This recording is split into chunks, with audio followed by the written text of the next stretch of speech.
Gloire et louange à toi notre Seigneur et Sauveur Jésus-Christ de Nazareth.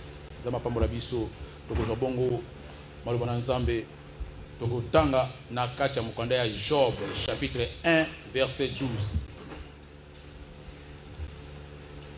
12. Job chapitre 1 verset 12. Biso ni tokoma place wana pe moto muta fongola Bible na ye tokotanga lelo biso nyonso.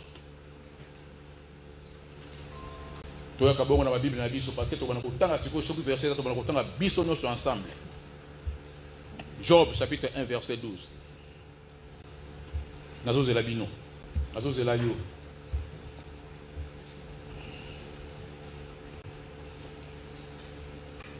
Job chapitre 1 verset 12 totangi bongo. Tozo banda biso nyonso 1 2 3. L'Éternel dit à Satan: voici tout ce qui lui appartient. Je te les livre seulement. Ne porte pas la main sur lui. Et Satan se retira de devant la face de l'Éternel. Seigneur, bénis ta parole et ouvre ta parole comme il est écrit. Tout est sanctifié par la parole et par la prière. Nous avons pambola biso du sous-sous. Bien aimé le Seigneur. Wana ezali bongo nakata mukanda ya Job. Thème ya message na biso ezali: ne me touche pas Satan. Satan ne me touche pas.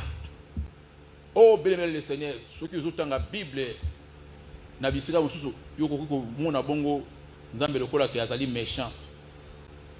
Oyo ko tombokela Nzambe qui peut t'irriter, qui peut se fâcher contre Dieu. Quand il lit ces versets, bien qu'il lit d'autres parties de la Bible charnellement.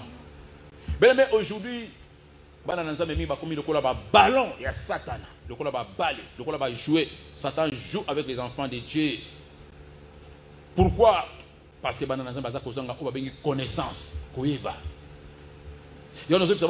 Chaque fois quand nous venons dans ces lieux, on peut prier au monde de tout le monde là, au monde de les bêtes, au monde de les bêtes, ça bien. Mais quand il marque la connaissance de le Seigneur, prière et délivrer au tête. Prière et délivrer au tête. Combat spirituel et délivrer au tête. La vérité est bonne à dire. Nous avons un combat spirituel. Nous avons un ministère de délivrance. Mais nous avons un combat spirituel et délivrer au tête. Peu prière n'a pas jeune et délivrer au tête. Mais nous avons un délivrer ce qu'on appelle la connaissance. La connaissance, c'est ça qui va te délivrer. Connaissance, c'est qu'on a au bon de là. Connaissance, c'est qu'on a au zanani. Connaissance, c'est qu'on a au vinayo. Connaissance, c'est qu'on a au babanga kanzambe. Connaissance, c'est qu'on a comment se comporter dans la maison de Dieu. Connaissance, c'est qu'on a au nzambe azamutute azanzambe. Connaissance, c'est qu'on peut au foi, et qu'on peut au assurance, et qu'on peut au détermination, et qu'on peut au miso. Tu peux commencer à faire le combat spirituel quotidien, mais miso aveugle. Tu pries seulement pour prier parce que tout le monde prie. Mais tu ne vois rien quand tu n'as pas la connaissance. Voilà pourquoi la Bible déclare: ta parole est une lampe sous mes yeux. Par ta lumière, nous voyons la lumière. La lumière, c'est la parole de Dieu. Voilà pourquoi la Bible nous dit, dans le Proverbe, chapitre 11, verset 9, par sa bouche, l'impie perd son prochain, mais les justes sont délivrés par la science. Proverbe 11, 9. Par sa bouche, l'impie perd son prochain, mais les justes sont délivrés par la science. Qu'est-ce que veut dire la science? La science, c'est la connaissance. Les justes sont délivrés par la connaissance, bien aimé le Seigneur. Ça peut te choquer, ça peut te surprendre. Dans une bande de prier et qu'on délivre au thé. Jeûne et qu'on délivre au thé. Comment se qu'on délivre au thé? C'est la connaissance, bien aimé le Seigneur. La connaissance, n'est que la dimension et que parce que la connaissance c'est un pouvoir. Le pouvoir. Quand tu n'as pas la connaissance, tu es mort. Voilà pourquoi la Bible déclare: mon peuple est péri par faute de connaissance. Pas seulement à cause des péchés. Quand tu n'as pas la connaissance, tu vas commencer les péchés et le péché va te tuer. Mon peuple est péri par faute de connaissance. Ce n'est pas écrit que non, mon peuple est péri par des péchés. Non. Par faute de connaissance. Voilà pourquoi quand tu viens de la maison de Dieu, comme d'enseigner ici, qu'on a la capacité. Si tu viens seulement pour les prier, papa, maman, je le répète et je le répéterai. Au soit là 10 ans, 20 ans, au soit mon côté. Voilà pourquoi j'aime quand les gens viennent ici d'ouvrir les oreilles, de m'écouter. Quand je prêche, écoute-moi. C'est là où tu vas mélanger avec la prière. Donc, on a le bon qu'on entend un jour. Mais si vous avez comme théâtre, vous avez comme bon de lire papa, maman, nazangangate. Nazangangate, nazamaraboute. Je suis tout d'abord un enseignant. Un enseignant. Dieu m'a oint pour ça. À part le combat spirituel, Dieu m'a équipé dans Nyon. Nous avons dit que nous avons raté droit de délivrance, mais nous avons fait maloba, enseignement. Je suis un enseignant. Je suis un enseignant que beaucoup de pasteurs même me suivent.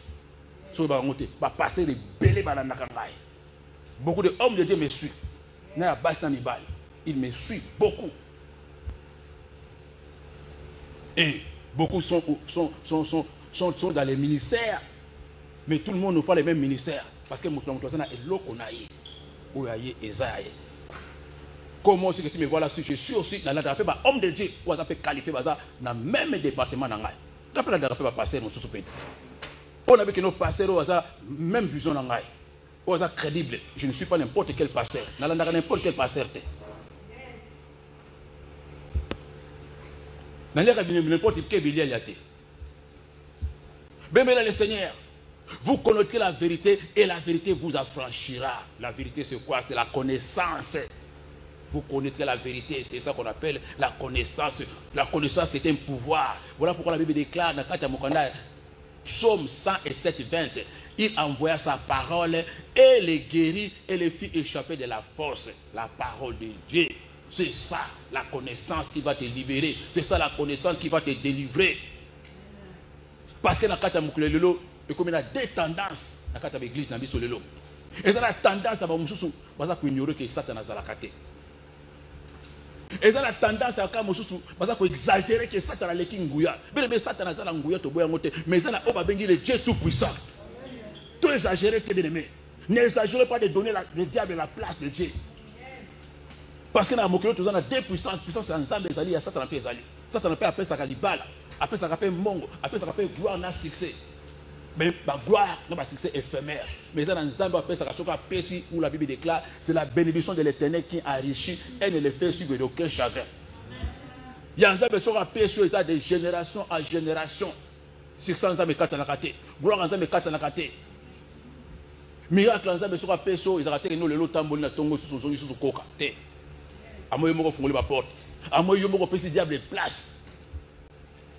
Il ne faut pas exagérer. Bilela, lela, bibanga, banga. Quand on donne beaucoup de place à Satan, c'est fini. À cette place ensemble. Bien, bien, le Seigneur. Message de sur le blast Job. Job, bien, bien, le Seigneur. Quand on parle de Job, tout le temps, Job a souffert qui. Job a qui juste. Quand on parle des livres de Job, on ne parle pas seulement des souffrances, mais on parle de souffrances. Il y a Moutou Aza juste, Moutou Asumukate, Moutou Aza Mabete, Moutou a bien, mais Azu et tout le monde. Pourquoi? Un homme juste, mais Nzambe a dit pourquoi va frapper. C'est là où le message à Job, et puis c'est tout pour l'avoir traité. La Bible déclare, les malheurs atteignent souvent les justes, mais l'Éternel l'en délivre toujours. Souffrance, il y a Job, il y a souffrance, il y a Moutou Azali Numbate, Aza Mouyivite, Aza Assasete, Moutou Azali juste. Mais il a été atteint par une souffrance très sérieuse. Mais parce qu'il a calculé à Satan. Na plan Satan a calculé à Satan. Donc Moutou Aza juste à cause de Kimate. Pour Oyo Bala, pour Oyo Mbongo. Pour avoir succès, il faut protéger dans 100 kilos, il faut se faire maquiller. Il faut simba kisi, il faut la rose croix, il faut la franc-maçon. Pour se faire ma pango, il faut se faire villa, il faut la succès, donc renommé nous et la mokili mobimba, on a ça, on a ce kaki à Satan. Jamais dans 100 kilos, moutoisa est juste. On a mon sanctification, on a droite à Kobonga. Le prince de ce monde, il est là. C'est lui qui impose mon kilo au monde. Je suis mort qui est ça, ma beaucoup là. Il est là. Celui qui règne. Il donne l'argent. ils donnent le succès, la gloire, ma poste, ma ministre, tout comme ça, c'est le diable qui donne. Après ça,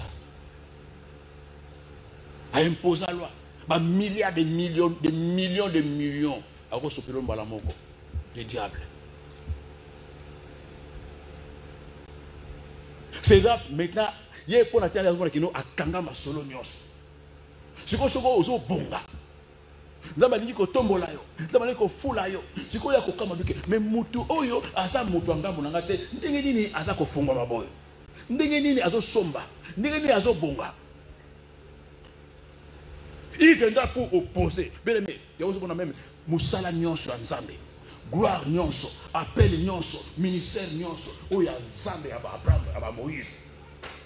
Oh, eloko nyonso nzamba pesi yo. Eloko nyonso nzamba ko bongisela pona teno le diable faut telle melango okita mata diable ko telle mabiro, tu n'as pas droit à l'élévation, tu n'as pas droit au succès, tu n'as pas droit au mariage.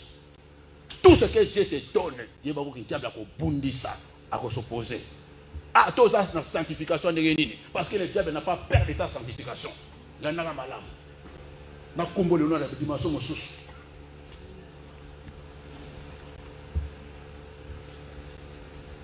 Mais le diable ne peut pas accepter la sanctification. Non, on donne, on se met tout, on se met le pango. À côté les mères. Tout le monde va maman me soubaser donc à ça dit 20 à 10 à côté de toute moralité, sanctification mon centre. Ba prière, ba chaîne tout comme ça, mais diable a tout est mon vocal. Nous devons se comprendre, mais ça mais na tiki me vale, na tiki ma sanda, na tiki mo yide. Qu'est-ce qui ne va pas, Seigneur Jésus-Christ? La connaissance.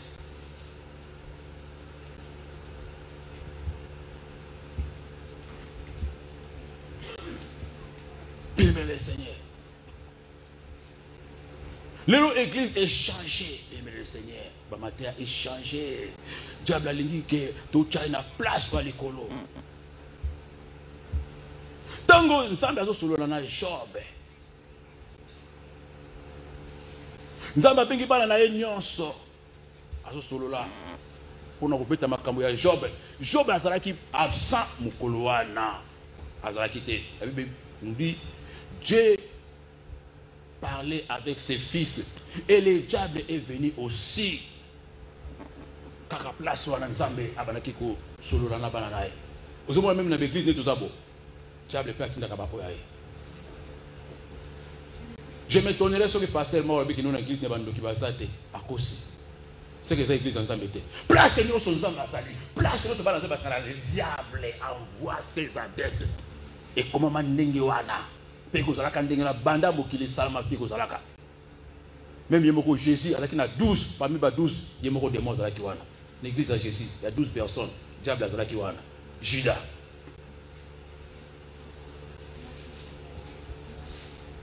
Et d'ailleurs, le diable place dans l'église, le diable a une boîte de nuit. Ah oui, qu'il y a une église. Et bien, quand on va à l'église, on va à l'église. L'église de l'eau, on va à l'église. L'église de l'eau, on va à poisson à l'église. L'église de l'eau, on va à l'église. L'église de l'eau qui se côté à l'église. L'église de l'eau, on va à Tanga. L'église de l'eau, on va à côté à Ménassage pour nous avoir un cercle.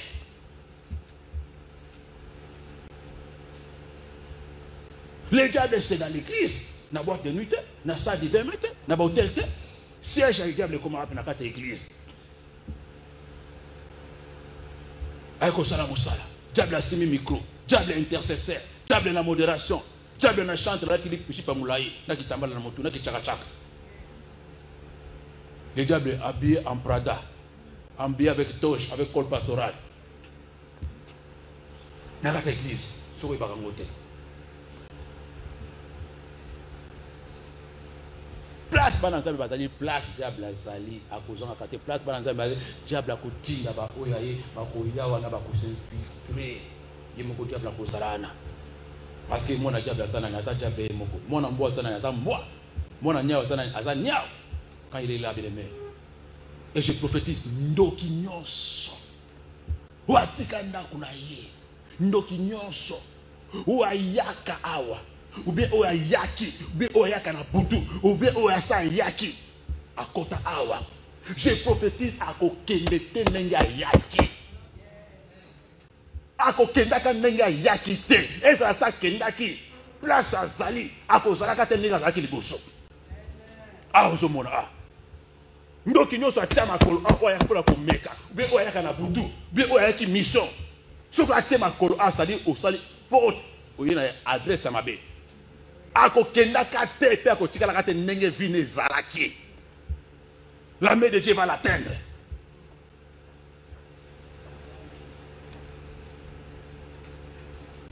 Donc nous sommes koyaka tisika aya pona ko bongola motema. Sois la bienvenue parce que Jésus-Christ a dit pour bango. Mais oya koya pona koya ko bloka. Oya koya pona mission spéciale. Je prophétise et je déclare. Ezala infiltré na kata mosala nzambe. Akotika la kate bien nga zoka ba coup de filtre. Akotika la kate ninga zala ki liboso. Vine ko basculer. Vine ko bouleverser. On ne se moque pas de Dieu. Peu entreprise au monde. Église au monde, ce que c'est à battre, à moquer, et qu'on coupe et qu'on pense. Mais ce qui est à Nzambe, il y a Abraham, il y a Isaac, le beau comme tout mon côté. Et on est capable, il y a qu'on bloquer, il y a qu'on détruire l'église au monde. Entreprise, il y a Nzambe. Compagnie Nzambe. Moutamouké, vous êtes capable d'être. Bébé le Seigneur, bandok bakoya ko meka, bako sala tout, mais malheur à celui qui aura la mission. Malheur à celui qui va essayer. Malheur à celui qui essaye. Bébé le Seigneur, tango baye, nzamba bali ko se vanter na Job abi, omoni mbosa na nga Job. Nzamba bali ko se vanter. Alobi tala ndenge azali. Tala ndenge azotambola. Tala ndenge azako vivre. Naza fier na ye. Nzamba azali ki fier na Job. Bien le Seigneur. Nzamba bani ko solo na diable face à face bo azoka diable pe azoyoka pe ayanoli diable a tunu ba question payer pe ayanoli parce que pas nzambe diable za le côté. Dieu le minimise, Dieu le néglige. A ko trembler le bosso à Satan. Parce que Satan a bien le Seigneur. Monaka mokoko mais banguna na yo. Monaka bango lokola ba serviteur na yo. Mutu nyoso za munguna na waza inemino mon bien aimé, c'est un grand secret. Mutu nyoso za nzela no azo temle monaka lokola serviteur na yo, c'est un serviteur. C'est ton serviteur. C'est pourquoi la Bible déclare bénis ceux qui vous maudissent. Parce que mouton il faut ça là, c'est Dieu qui permet ces choses-là. Mouton nous n'avons pas taba mbanda, afa taba tonga kalo, batuba finga kalo, batuba bunisa ko, pour yo oluka nzambe, pour nzambe me moni sama, nzambe me moni saka la kata besika ngenyoana. Nzambe me moni saka be moni sama sate, il faut batona banzala pour nzambe no ame moni ça. C'est pourquoi on dit David abane ko baku, David azobiki, David azobiki no ngana linga kabitumba. David aluka bitumba. So azobunda mikolo ntazo mona mutema bien te. Parce que quand il y a les bitumans, il y a comme moni ça que nous avons bazar naïe. So bitumeza te nene bakoye ba bien le Seigneur. Il faut battre na bazala, bazala ko ba serviteur na yo. Pe ça ba miracle mususu, et ça ba délivrance, et ça ba témoignage, et ça ba promotion. Oh, nzamba ko pesa ko bi pesa bi pesate. Avant il y a pesongo, il faut ba ennemi no ba telema, il faut ba adversaire no ba à la place wana pour nzambe a kende bongo o pesa yo na mislo ba mona ndenge zo tombola yo, ba mona eloko bango ba kana ko zwa te ndenge zo zwango, ba mona ndenge zo lia, ba mona ndenge zo kuma mutu kasika, ba mona ndenge ko na kata ya ndako libalo zo bala, zo bota, ba mona ndenge ba simelo robe ya mariage. Il faut pas à la place wana.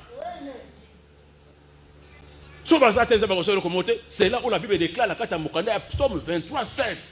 Tu dresses une table devant moi, en face de mes adversaires. Tu huiles ma tête et ma coupe déborde. Bien-aimé, Dieu ne dresse pas la table quand il table la table. Quand il pose la dresser, c'est-à-dire que Bangouna Baza en face. Si Bangouna Baza en face, Dieu ne dresse pas. Parce que tu as la musique, ah bah bien. Parce que tu as la carte à Facebook, à Dongolis. Parce que tu as loin. Bazo jimele na loin, bazo kana sango. Bazo tala photo na sango. Bazo mona bana na musika. En face, Dieu dresse une table.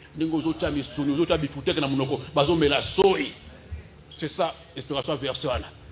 Quand Dieu ouvre ta tête, quand Dieu t'appelle, quand Dieu te met à part, à côté de la table, tu es à la prophétie. Et je prophétise de samedi.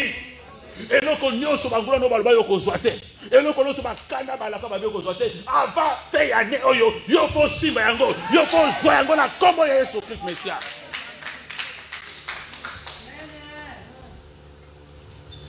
Oyayo, Zayo. Babi Tili Woko Zwangote. Si tu ne me Zwangote, bien le Seigneur, mais je prophétise que Oko Zoyango, na comment Jésus Christ Messia. Oko Zoyango. Mais tango oyo ba ko loba makambo ya Job, Job azalaki wapi? C'est ça.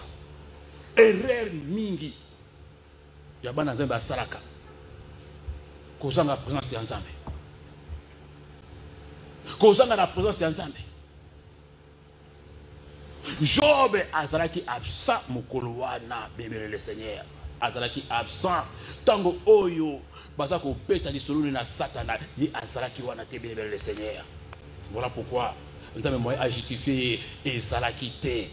Satan se retira. Donc nous avons livré. Ça, c'est une mission accomplie. Bye bye. Nous avons attaqué. Parce qu'il y a des gens qui ont été. Ceux qui ont été, mais ils ont été. Jésus a coupé la nganayo. Jésus a mon passe pour la nganayo. Jésus a racheté la malédiction de la loi. Vous avez dit la capacité de la Job. Voilà pourquoi ma message ne me touchez pas ça, Satan. Vous avez dit que Job a mis kaki. Pourquoi Job a mis kaki? Pourquoi le diable a joué qui Job? Vous comprenez le Jésus a tout fait pour nous. Et la Bible déclare Christ nous a racheté de la malédiction de la loi. Christ ne nous a pas racheté de la loi, mais nous a racheté de la malédiction de la loi. Enfin, que tout ça, accomplissement, il y a bénédiction, il y a Abraham, il y a vie na bango. Et le monde a sant union, il y a hérité, bénédiction à Abraham. C'est quoi sur ça qui n'est Atteigne la carte à Deutéronome 28. Parti moko baté malédiction, parti moko baté bénédiction. Si autant où il y a abi OK. A racheter biso kana parti oyo nini ya malédiction mais la bénédiction a tiré biso.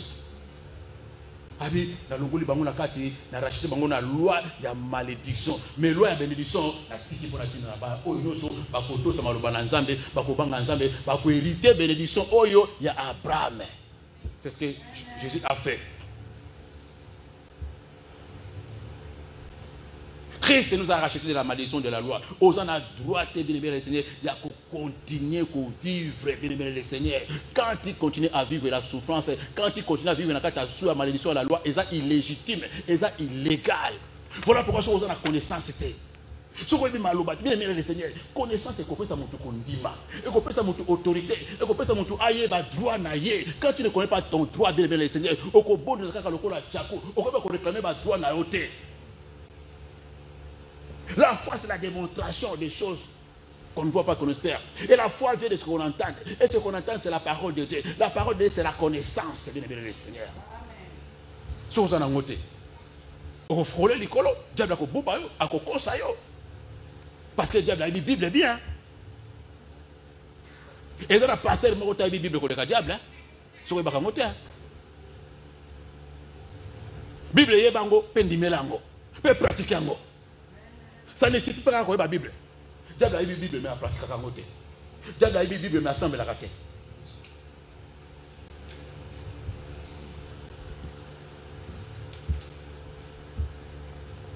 Bien le Seigneur. Il y a un diable qui a dit pamba, à intimider Moutou, à diriger via moi dans Nzambe, à manipuler via moi dans Nzambe, moi dans Nzambe, parce que le diable a dit qu'il a salé à Goulela. Son a salé à Kokimanda Nzambe, son a salé à Kokoa na Ekobo, son a salé à Kondimane Gosila. Tu vois, les diables nous attaquent, à quoi attaquer finance, à quoi attaquer l'Ibala, à quoi attaquer gloire, à quoi attaquer le physique, physique, la bande, mamolio, natongo la mokumika, mawa.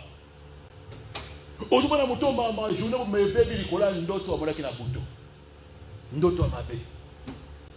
Ndoto, ma bébé, marteau na moto, ma bébé brique, ma kilezo kita, natongo la mokumika, ma kaboka.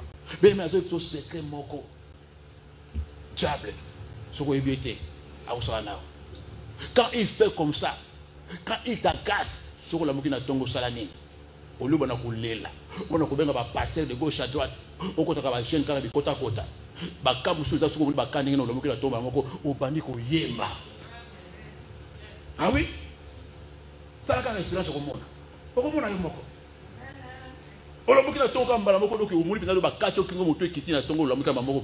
Alléluia, il va faire encore, il va faire encore.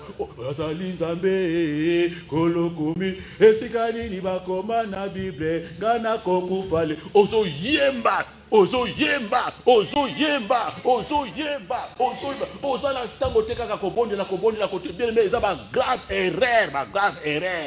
La connaissance, bien le Seigneur. Il y a des cas que tu n'as pas besoin, il y a que bon de la cas que tu n'as pas moto. Et dans le cas où il y a pas moto, et dans le cas où habitumba, et dans le cas où tu as non, au bin la kaka. Koyembe l'ensemble. Adoration, toki mo kolona ko mona mo ka. Ça la expérience au monde. Toute la journée, tout le monde a là. Et donc tout le monde a bien diable penza, au défier. Tu as mis ce qui na voiture na yo. Yemba bino ko mona kaka. Ça la expérience au monde. Il fuira loin de vous. Résistez-lui avec une foi ferme.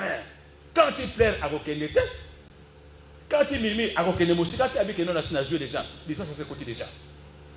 Le bon à Rokende avant de l'eau, mais quand il commence louange et adoration, il ne supporte pas l'adoration, il ne supporte pas la joie. C'est pourquoi la Bible déclare la joie de l'Éternel est votre force. C'est pourquoi la Bible déclare, je le répète, réjouissez-vous dans le Seigneur. C'est pourquoi la Bible déclare, soyez toujours joyeux.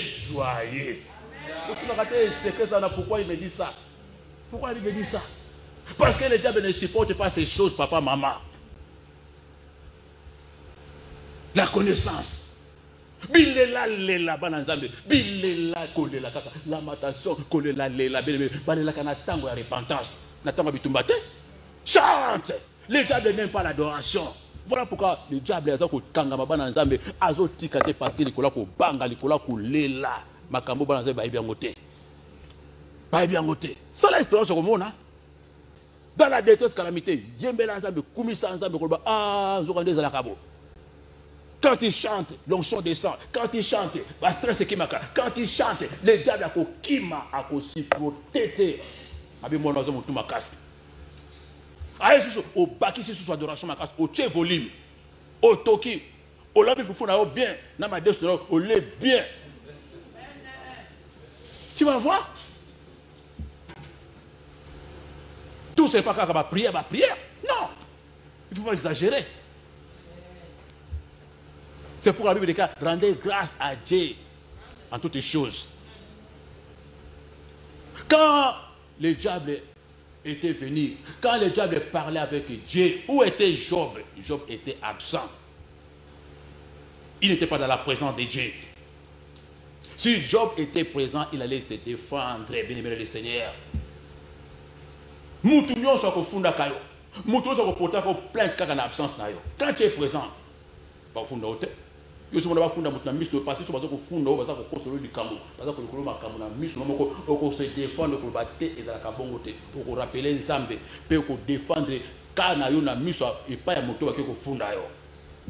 Job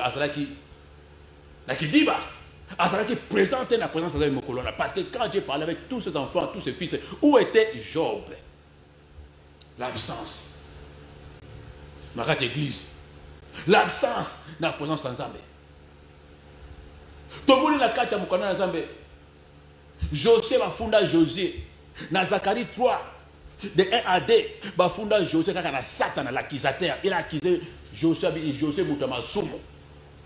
Le diable aussi a accusé Josué. Dans Zacharie 3, de 1 à 2. Au moment de l'attitude, il y a Josué. Josué Zambé. asalaki nini adéfendaki parce qu'il azalaki présent. Dieu l'a justifié parce qu'il était présent quand le diable l'accusait. Aujourd'hui, on a des gens religieux. Quand on a des conseils, quand on a des gens qui ont des l'église, quand on a des gens qui ont prié, continuer à moto. Mais attends, la présence de Dieu. Ça, la présence de Dieu dans la vie d'une personne. Ça, la présence de Dieu dans un milieu, le Seigneur. Le diable va dévaster. Ce n'est pas qu'on a une église. Ce n'est pas qu'on va en langue. Ce n'est pas que là, tu vas pas milaï. Ce n'est pas aux hommes, même la carte église, au monde église, bafle, chorale, intercesseur, modérateur, uniforme. Ce n'est pas l'édifice, la grandeur de l'édifice qui dit que non, Dieu est présent. Ça n'a rien à voir. Au monde appelle église à Mounene, 100 000 personnes, mais ils sont présentés. Dieu n'est pas présent. Église vide, il n'y a pas en bas. La foule n'impressionne pas Dieu. Foule est impressionnée les embêtés. Éloquence est impressionnée les embêtés. Mais éloquence est impressionnée la présence naïe. Nous sommes dans la carte naïe. Parler en langue naïe. Attends, là, tu touches par toi. Attends, ma personne va comme archibishop naïe. Ah, on a venu pour le bâtiment. Monseigneur, Dieu s'en fout de ça et le diable s'en fout de ça. C'est la présence de Dieu parce que nous sommes portatifs avant de la carte. On t'a donné partout,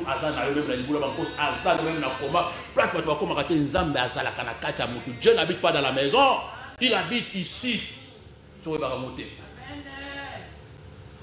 La présence de Dieu, la carte nayo. Au moment où l'église mounele bo na kati nzamba za kana ete. Ba kicha kitoko ba bafle, so ba bani ko pina awa ba tie ba fanya ba boza 20. Mais nzamba za na kati te. Mais il faut que nous soyons molimo. Pour oyeba. Pour mona. Parce que l'ange de ténèbres peut se changer aussi en l'ange de lumière. Le diable peut se maquiller à mon local en Zambie. Batoboli bamona Lucifer na ndako na bango quitter la bango peut bafuka miliki Lucifer. Croyez que c'est un ange. C'est la vérité. Lucifer peut descendre dans ta maison, à quitter le père, bimer le connaît ce que nous on a ange dans la maison, on a yemoko Lucifer en personne. Puis à ça bogard, babona baloba. Babi à ça très bogard. So moni Lucifer wana. À ça tenez bato akaza ke mamu kila bona c'est non. Bon gosse. Gentleman. Mais wana. L'apparence n'a été trompeuse. Mais les Nzambe à ça esprit. Pour y avoir présence Nzambe il faut appeler un esprit. Au moins Nzambe na musuni beauté, que Nzambe ina bandu penda bona mona kaya ngai kolo. Okomona été parce que mutoko omona Nzambe te to moni Nzambe ko bika te ko kufa. Bamona Nzambe na moni parce que ça esprit. Azana kata maruba naye. Azana kata basali naye. So ba folo miso ndeko yeba. Parce que c'est faute grave pour le Babukola mercredi. Et ça faute grave pour la première fois Nzambe sans que vous bondez là. Avant que la ndako Nzambe soit invité, même yo ko na ndako avant ou à l'église, soit quand il fait 2 minutes pour quand même que notre Seigneur dans l'église, lobela ngai, solo ngai. Ça fait quelque chose qu'on a fait ngai. Quand tu as fait ça, tu vas voir quand tu vas sortir ici, tu vas sortir pas comme tu étais entré. Et là comment il continue là. Au moment où on a déchargé. C'est pourquoi David disait, je suis dans la joie quand on me dit d'aller dans la maison de l'Éternel. Parce qu'il savait que là, je ne sortirais pas comme j'étais arrivé, comme j'étais venu. Quand on reste dans la présence de quelque chose au lingate, soit Ekotaka, soit Ebimaka. Mais avant, et le connaît Kita Ebima, il faut au bon de la avant Oya, Nakatanda Kwanzambe. Ce qui était miroir, poudre maquillage, mais pas l'état de s'agenouiller pour demander à Dieu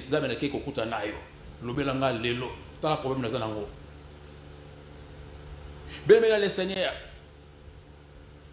ce n'est pas la grandeur, le nom, le titre, reconnaître Moussali Nzambe, ou à la présence de Nzambe, parce que ça n'a pas garde-corps, ça n'a pas Dieu privé, ça n'a rien à voir. D'ailleurs, un homme de Dieu qui a la présence de Dieu, ça n'a pas sa garde-corps.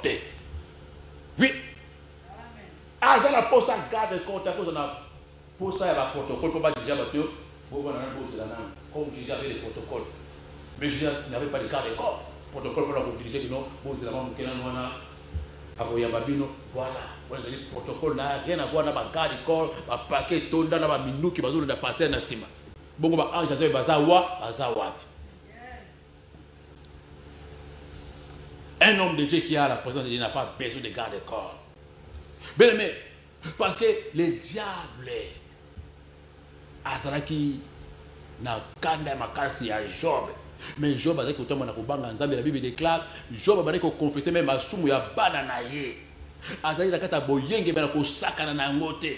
Mais le diable n'avait pas eu peur de cette sainteté de Job. Job a dit absent. Il y a un moment où le diable a profité qui a sali au Nzambe. Alors il a sali. Mais pourtant Job, ce qu'on a dit combat spirituel. Mais Job a dit qu'il se défendre.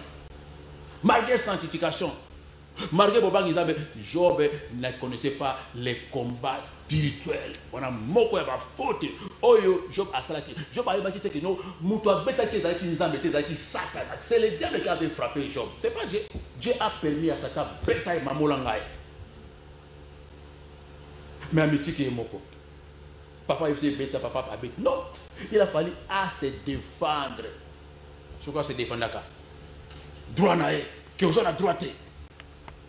Diable n'a pas simba Job. Mais Satan a soit qui bongo ma côté pour simba Job parce que Job n'avait pas eu le temps de se défendre. Voilà pourquoi le tout ça même va faute et béni la carte ya musona na Nzambe. Tout ça côté abatu mingi lelo ba philosophie, côté abatu mingi évangile traditionnel. Oubliez que tout ça là makambu na kati na biso bele mais atatu epa ya Yesu maxi ya lokola mo pompe mo bikisi. Il faut to bana côté ça bana na Nzambe puissance o ezana kati ya vie chrétienne. Côté ça bana na Nzambe puissance o Yesu apesa biso. Côté ça bana na Nzambe que non à part puissance na ba epepe si biso bo conseiller so apesa biso mais ezana makambu o ezana kati na biso c'est to bongisa. O c'est to arranger ba facteur o za ko déstabiliser biso, on a empêcher être Nzambe à utiliser biso, on a empêcher être Nzambe à pambola biso, on a empêcher être Nzambe à délivrer biso et ça na kati na biso. Ce qui est bien noté. Ou mais na makama Nzambe, au ba français qui toque ba na côté o méthode pour être prospère, enseignement sur le mariage, enseignement sur le ministère, au zo ba kura botuno na motindo, mais quand tu ne connais pas la base fondamentale makambo ça na kati na yo na bisisa na origine na yo. Quel que soit l'enseignement yo ko zo philosophie ana bataille sur le principe de mariage, principe de prospérité, principe de voir comme ça, ma matière basée sur la philosophie, sur la franc-maçonnerie. Et ça paraît que le corps évangile, aux autres comme on a papier, privé, principe numéro tel, les arbres d'abord. Et ça, il pose à la prospère, pose à la femme grande, pose à la belle, mais ça, ce sont les philosophies. Et vous connaissez, continue à Katia, Mangomba Mini, il y a un colo Jésus Christ, Marseille, à Nazareth. On peut prospérer bien le Seigneur. On peut jouer pas la monde aussi longtemps aux alliés. Aux alliés la monument pauvreté, aux alliés la monument célibat, aux alliés sous la condamnation, aux alliés sous la malédiction, ba kanga bilo ba lié bilo nyos tout na papa na maman na bakoko bilo tout aux la captivité. Ata ba te ba enseignement na pama. On peut se loko moté. On peut se moté. Mais maintenant ba prière, ba prière, so ba prière combat que tu peux ça ba to mbongo biso to combat ba milliardaire. Ceux qui vont prier pour ça, comme ça va être un bon recours, Congolais va archi-milliardaire.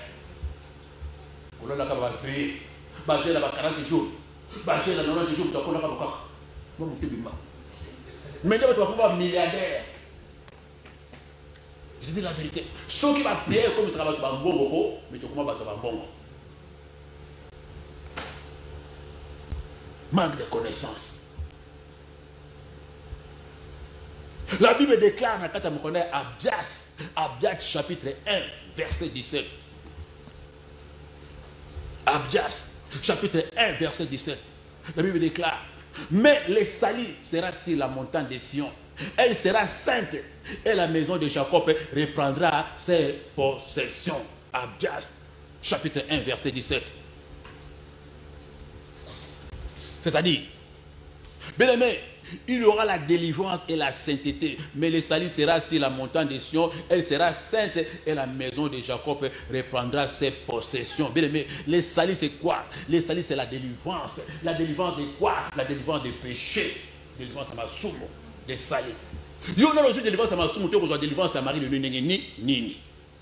Aussi la délivrance, il y a ma soumo, tu as délivrance à blocage Nini. Aussi la délivrance, il y a pauvreté Nini.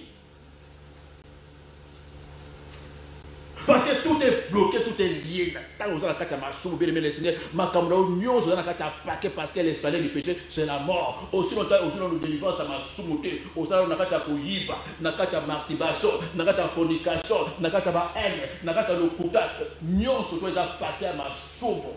Le salaire, c'est la mort. Il faut aussi qu'on dise salut. Salut, c'est quoi? Délivrance. Délivrance, c'est il y a ma soumo. Ce sont des délivrances à ma soumo. Nous, comme on comme saint, moussanto. Tu ne peux pas être un saint sans être délivré. La même malade. Tu ne peux pas être un saint.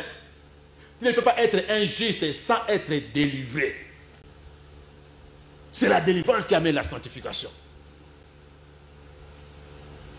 Sans délivrance, on a la sainteté, on a la motozo yiba, on a si me bakisi, on a pumba na butu dans la marée de nuit, on a te a, on a yimba a. Mais on a la moussa tout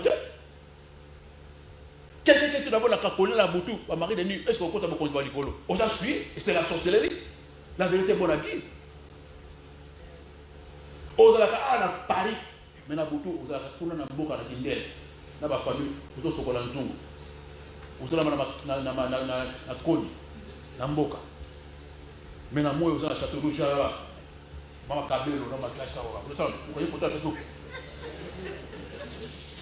suis tranquille. Ça peut nous choquer mais c'est la vérité.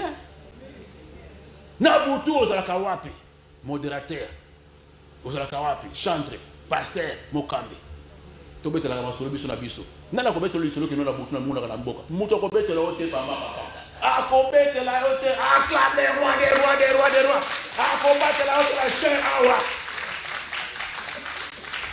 pasteur dans la marie de lui ko betela ko beta te tuna bango bebela le seigneur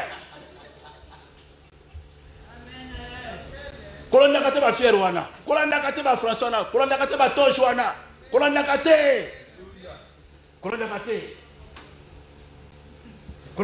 moto impressionné ba kombo na ba titre na moto ba succès na moto impressionné ata lati mazamanto ba oto na jaguar na butu azalaka wapi fier wana sala na moi. C'est là où ça nécessite la délivrance parce que biso to utite na makila ya Abraham même Abraham balaka banzela biso uti na ba famille ki ndoki koko ndoki mama ndoki grand-parent bandoki to bote na makila bandoki wana ata lelo komi passer il faut le délivrance à kata makila papa maman. Mais si on néglige délivrance de le Seigneur, vous allez vous faire ensemble mais na buto ça na troll buto ko sabino terre. Les enseignements ici je pense à des pasteurs ceux qui va venir na ba prophète ba retour ça mongo ba bino papa na ma pambola. Peu ma kabo za solo. Ba prophète tout le monde na ba pasteur na évangile soit na butu. Makabo za beauté. Parce que le spirituel n'a rien à voir avec la physique. Aujourd'hui, on a misu, mais on a monde. En réalité, à l'homme, c'est l'esprit. Ce n'est pas les torches dans les titres. Autre n'a famille en Kodia. N'a famille Mandona. Attends, il faut qu'on va la moisson, on a fait une idole. Beaucoup de locomoko. C'est là où il y a les troubles. Bibala balao. Bibota botao. Il faut qu'on le rassure. Délivrance. Pour y soit intervenir, il faut qu'on ait délivrance ensemble. Il y a un couple, il y a un mariage, il y a un délivrance. Il y a un bien ce qui moi, ça m'a dit que ça la place, et ça appelle moi avantage. Pour que vous ayez un bobino, vous avez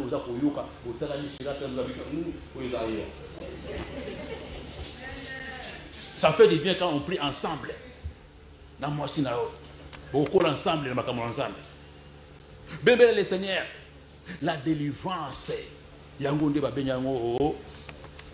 Sanctification la délivrance vient avant la sainteté. Celui de délivrance c'est mamoko muto comme mo santo yiba katati ko yiba atiki masturbation atiki ko tonga makaba mike ba mari de ba ko kende ko lela buto ba ko sila muto comme saint.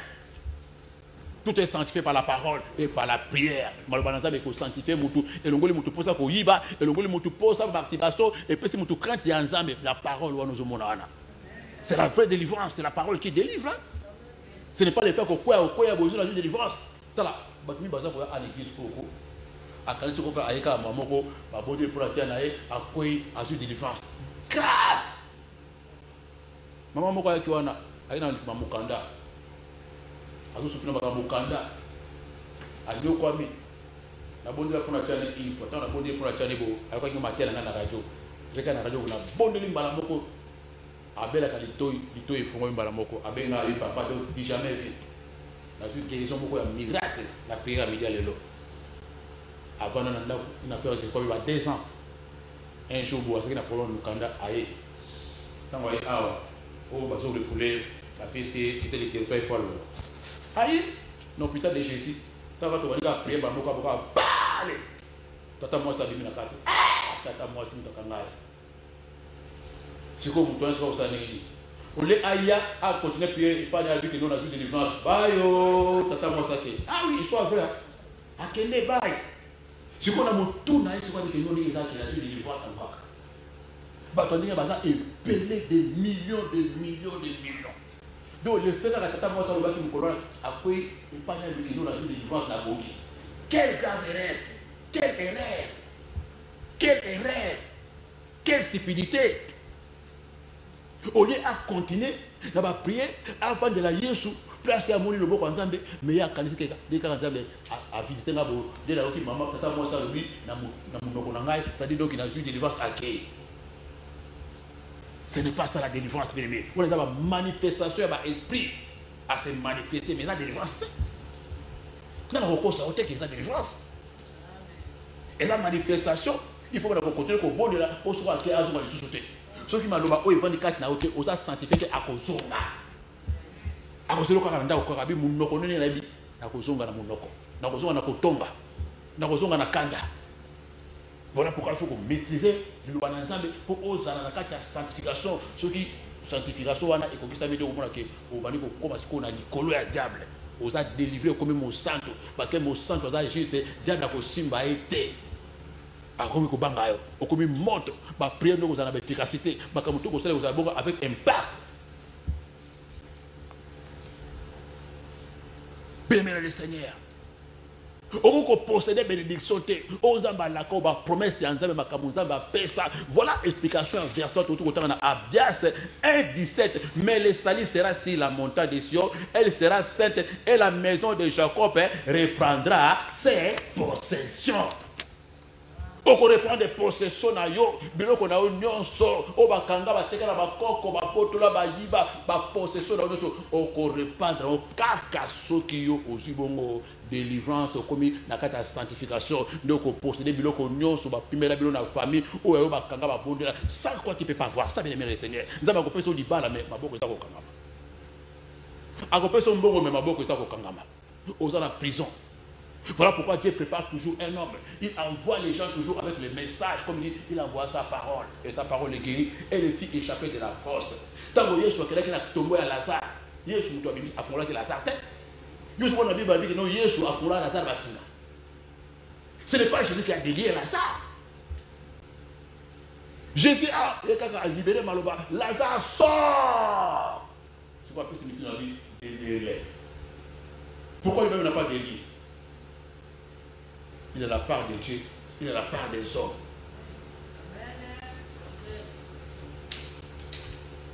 Abi déliez-les. Mais dans la bateau, on a fait manaka. Et dans la bateau, on a fait ça, mission qui est délié. Moi, je suis venu en mission spéciale pour la bateau union sauter. Dans la mission, moi, je ne suis pas un pasteur extraordinaire. Je suis un pasteur ordinaire, mais avec une mission extraordinaire. Jésus m'a envoyé, pas pour la vie de tout le monde, mais pour la vie de certaines personnes catégories. Oh, je prophétise c'est toi que je suis venu pour te délier. Je suis venu pour délier pas tout le monde. Hier seulement qui va délier mon climat du matin. Babi Bembele, c'est pourquoi hier soit ce que ça va monter car à Nazar. Et ça va tout Yesu a ça bon ça dans ma bon ça que non voilà Dieu envoie toujours les gens dans ça Aux la bureau qu'on a catché là, aux la prison quelque part, aux la malédiction quelque part, aux la blocage quelque part. Mais Dieu va envoyer toujours quelqu'un, va envoyer toujours un homme spécial pour nous délire. À partir de contact, nous avons montré, si on a connexion avec nous, on a la place. Ndeli kamana ko fungwanga ndoko zo eloko wana ndoko bimana isikana mais si vous avez connexion te ko songote parce que ko tika ko mona kan nzambe te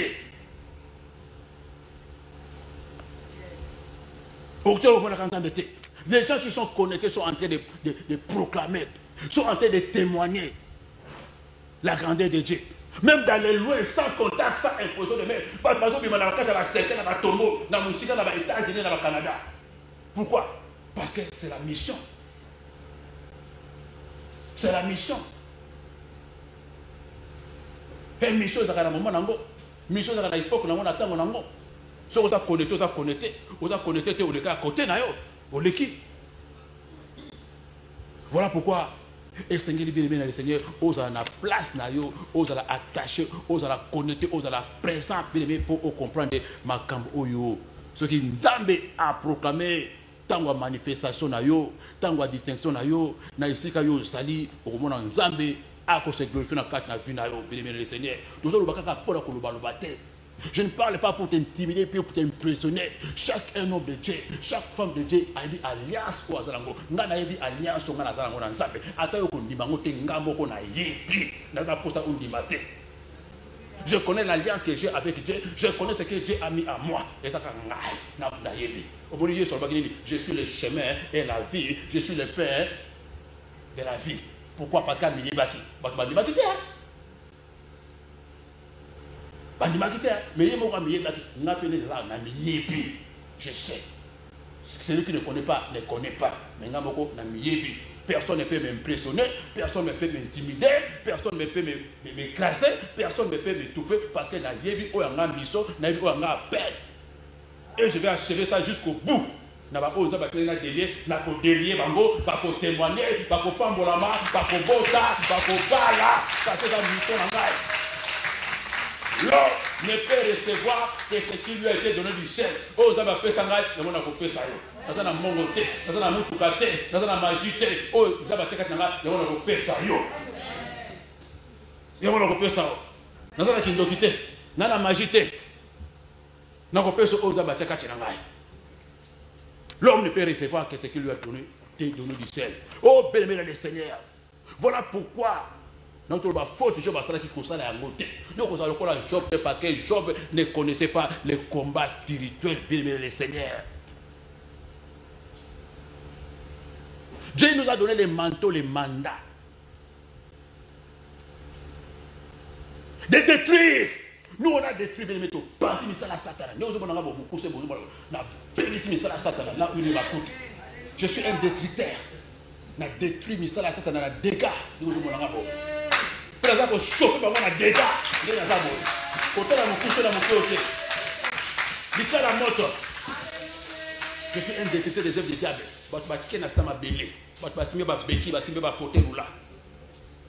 J'ai des témoignages. Papa, pourquoi Koufi? Papa, Yaya Koufi. Maman Koufi. Prière de mon là-haut. Je peux libérer les paroles à ta bouche. Moutou nyon sans déranger. Oui, après il y a 4 on est au niveau. Moutou nyon surtout sans déranger Vinayo. Ça va bien. Ou sans déranger Vinayo. Azala mwana papa na yo, azala mwana mama na yo, azala papa wa bota yo, azala mama wa bota yo. Ou azo continuer ko déranger fi na yo. Soki a tikioté, soki a se repentir, la main de Dieu l'écrasera. Que tu le fais ou pas, je répète, la main de Dieu l'écrasera. C'est là où la Bible déclare, dans Romains 16 20, le Dieu de paix écrasera bientôt Satan sous tes pieds. Romains 16 20. Alors, il écrasera Satan sous les pieds de Dieu, mais sous tes pieds. Pour que moi, on va couper. Canada Taleno. Canada Taleno. Canada Taleno. Canada Taleno. Tu verras. Tu verras. Que Dieu confirme la parole de ses serviteurs. Tu verras. Tu verras. Bénir le Seigneur. Moutoua humilié au thé. Job ne savait pas le combat spirituel. Tu lui as dit, les diables ne me touchent pas. Je ne suis pas Job. Nous allons Job était. Nous allons Job était. nga naza nga nakotikela otango te nakomitika te. Job s'est laissé faire. Béni le Seigneur, la connaissance. Job, moyenge bene. Ba pensi biloko, ba détruit appelé. Moi je n'alobi to kufa kaka. Finga za me kufa. Il a fallu que mobile finga za me to sali to kufa. Mais alobi finga za me bongo o kufa yo moko. Nakela ko ba. Faut conseiller. Entourage. Bakamara na Job bango no suba côté au sali masumu. Faut entourage. C'est qui moko et le ngolo qui kondima ya Job, ya Job. Voilà pourquoi il faut que entourage à batu baza pour penser na yo, ba pesa ko courage. Batu ba ko intimider yo. Moyo wa penser ça te ba ko limisa ko ndima na yo. Et là moko ya ba piège au Job akutaki nango entourage dans moi si na ye na ba camarade et tout avant de la guerre. Yamolaka. Tantôt ça qui est kobo. Yamolaka. Tantôt simba ki bona bona. Mutu abatu ça qui est l'autre côté. Mais quand tu ne connais pas, tu ne connais pas. Pour la sanctification, mais le diable a beaucoup de taillots. Voilà pourquoi il faut la connaissance, qu'on va bunda, qu'on se défendre, qu'on luka na kati. Il y a ma bonne linde, qu'on m'a dit, qu'on se manifester. C'est qui paraît maintenant Élie. Élie Ozoka, Élie. Élie est qui monte dans la moto. Élie est un homme de Dieu plein d'onction. Sur un bon de moto qui dit Nicolo. Et qui dit, et Tumbi, la prophète Abal. Élie monte dans la moto. Monte à fire. Oh, fire. Nana ko na moto lokolo ezaki pa Eli. Moto kita ipanza, mais Eli a kufa liwa ya soni. Pourquoi? Malgré onction, il ne connaissait pas les combats spirituels. Mais quand il néglige ces côtés-là des combats spirituels, à tous en onction, à tous en archbishop, au kufa lokola païen, bakota musulu na kati ya zungu lokola bakano. Moi na nzaba ko kufa, bazako leo lokola ntaba. Bakaki moi na nzaba ba chef de kumba lokola ntaba. Modérateur, bakenae, bako beta ofi mususu koleka na bandoki. Parce que les sorciers bazaka na kanda bato basambela, susu basana nzambe, so bazolo bandoki. Bako mena champagne mokolo andati. Sakanaka. Quand tu ne connais pas le combat spirituel, tu as là Eli motu ya moto. Abele la moto, mais bali bomaye akufa liwa soni, liwa humiliation na bomo na nyonso bakati tingo na ye bakumbi na plateau parce qu'il a défié qui Jézabel a bien défié ngai na kolakisa yo. Une femme de fée na kindoki amina kolakisa yo. Bele na kana ya kolakisa yo. Na libota la amina kolakisa yo. Jean-Baptiste yewana bomo na ki Eli. Akimi Jézabel. Quand maloba oh Jézabel aloba kabina kola kiso malgré akimaki ake ko se transformer a commis Eli aye. Jézabel peut se transformer a commis Hérodias. Mission accomplie. Ba binelai ba ko kata motu ya Jean-Baptiste. Bien le Seigneur. Pourquoi? Aya qui na forme mosusu asali mission na ye mais mission comme ina sukate bakata mutu bongo ya Jean-Baptiste marqué qui na kombo ya Eli asali mission na ye simbi a défier Jézabel a défié Akimi Akei tango akesiko tango akisiko na forme ya Jean-Baptiste pour sur sa mission. Je savais la Bible nazo yela yo. Donc il a changé forme, a vu forme moi na muke à moi si Hérodias. Roi wana zaki wana batindi moi na moi swana Hérodias avec ke bakata mutu na ye bakumba na plateau. Ya moni bakumba ki mutu ya Jean-Baptiste na plateau a fait sa mission té. Na katikati. Pourquoi? Parce que ayeba ki combat spiritualité. Ayeba ki que c'est le diable qui était caché derrière. Et ça la kana ote et la sapola mutu nyoso oazo senga mutu na ona kata plateau oasa général dit que yo ndenge ozawana bazo kumbela ye mutu na plateau basiba bongo seki sabe que no sani onde yango bokota mutu na ye kopo onde bakota makila na ye nazo sakola sani wana plateau ana babongisi po bata mutu na yo e kozala plateau o bakota mutu na ye e kozala plateau bakota mutu na ye. Ne te laisse pas faire. Mbeli o asimi na loboko kwa tu ba yo na mbeli ko kota na motema na ye moko. Libulu oyo ya timoli po bakundo ko libulu oyo bakotya ye moko. Singa o babongisi po bakango na kingo to na singa oyo akomikanga ye moko na kingo na ye. Et c'est la partage d'ailleurs. Nous avons Jésus. Nous avons son pouvoir, son autorité, les manteaux, les noms nous ont été donnés. Comme ici, dans le Seigneur, malgré sanctification, malgré Moussala Razande, malgré connaissance de Seigneur, connaissance de la parole de Dieu. Il va dire, bah, bon de la ba prier za ndenge na ndenge ba verser za ndenge na ndenge tango ko bondela ezali tango ko jeûner ezali il y a toutes sortes d'armes que Jésus nous a données, les forteresses pour renverser les camps de l'ennemi. Les armes que nous combattons ne sont pas charnelles. Ils ont collé la tête, ils ont fait la tête, ils ont moitié la tête, ils ont jeté dans Facebook, mais les armes sont spirituelles. Tout le monde a mon livre, tout le monde a nos autres. Je vais te dire la bombe partage dans la nouvelle la communauté sociale, on veut que ma place aux amis. On veut que ma place aux amis. Quelle est ma place aux amis? Maintenant, Père Saint-Dame, merci. Père Saint-Dame, merci. Pour l'occasion, puis sur la média de l'eau. Père Saint-Dame, merci. Tombola nous avait place aux alliés. Nous avons tombolio. Na pomboli moningunayo. Na personne merci pour la grâce tayo. Na personne merci pour la présence tayo. Na personne merci parce que les alliés vous a inungananga. Hello Mananga. Hello Yesumasia. Oh Léo Mananga. Hello Mananga. Nazale. Yahweh.